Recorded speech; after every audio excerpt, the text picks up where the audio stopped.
श्री रामेश्वर महादेव महर्षि जमदग्नि एवं माता रेणुका के पुत्र श्री हरि भगवान विष्णु के अवतार भगवान परशुराम सर्वगुण युक्त शूरवीर पितृभक्त थे।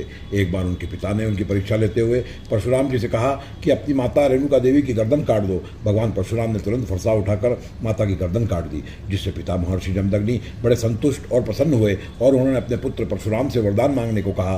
तब परशुराम ने वरदान मांगते हुए अपने पिता से कहा कि मेरी माता को आप पुनर्जीवित कर दीजिए। तो उनके पिता ने माता को पुनर्जीवित कर दिया और भगवान परशुराम को उन्होंने कई वरदान और दिए। एक दिन महिष्मती नगरी का राजा सहस्त्रार्जुन महर्षि जमदग्नि के आश्रम में पहुंचकर उनकी गाय कामधेनु का अपहरण करने लगा। महर्षि जमदग्नि ने उसको ऐसा करने से रोका और कामधेनु की सहायता से उस राजा को सेना समेत परास्त कर दिया। तब राजा सहस्त्रार्जुन ने धोखे से घात लगाकर महर्षि जमदग्नि और रेणुका माता की नृशंस हत्या कर दी। जब भगवान परशुराम को यह ज्ञात हुआ तो उन्होंने सहस्त्रार्जुन की सारी बाहें काट दी और उसका संहार कर दिया। श्री परशुराम जी यहीं नहीं रुके, उन्होंने उसके कुल वालों का भी वध कर दिया। इसके अतिरिक्त उन्होंने 21 बार पृथ्वी को क्षत्रिय रहित कर दिया।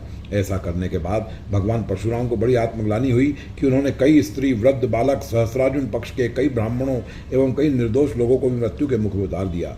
तब उन्होंने प्रायश्चित वश पूरी पृथ्वी को अश्व, स्वर्ण, गौ, हाथी के साथ उससे मारीच ऋषि एवं कश्यप ऋषि को दान कर दिया। और फिर कई तीर्थ का उन्होंने सेवन किया, लेकिन उनके मन से ब्रह्म हत्या जनित पाप नष्ट नहीं हुआ।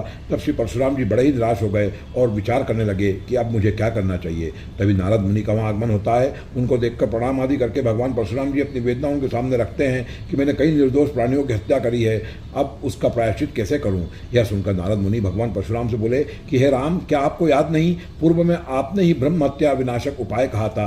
महाकाल वन के मध्य में एक उत्तम क्षेत्र है। इस क्षेत्र में ब्रह्म हत्या विनाशक एक महान लिंग भी है, उसका नाम है जटेश्वर। वह सर्वसिद्ध प्रदायक लिंग है। हे अवतारी राम, आप अविलंब वहाँ जाएं। तब भगवान परशुराम को अपने पूर्व विष्णु स्वरूप का ध्यान आ गया और उन्होंने तुरंत महाकाल वन की ओर प्रस्थान किया और लिंग की विधिवत पूजन अर्चन किया। तब प्रसन्न होकर शंकर जी लिंग से प्रकट हो गए और उन्होंने श्री परशुराम जी से वरदान मांगने को कहा। श्री परशुराम जी भगवान के आगे नतमस्तक हो गए और उनसे कहा कि हे महादेव, आपके चरण कमल के प्रति मेरी विपुल भक्ति हो, यदि आप मुझ पर प्रसन्न हैं तो मुझे यही वर दीजिए। तब शंकर जी ने तथास्तु कहते हैं और कहते हैं कि अब से यह लिंग तुम्हारे ही नाम से जाना जाएगा और इसका नाम अब रामेश्वर लिंग होगा। श्री रामेश्वर महादेव के दर्शन करने से व्यक्ति इस लोक में पूज्य तथा पुण्य आत्मा होता है। जो इस लिंग का दर्शन तथा पूजन करने के लिए अन्य लोगों को भी प्रेरित करते हैं, वह भी पाप मुक्त होकर शिवलोक को प्राप्त करते हैं। हजारों ब्रह्म हत्या का दोष भी इनके दर्शन मात्र से दूर हो जाता है। वर्तमान में यह लिंग उज्जैन के सती गेट के पास गली में स्थित है।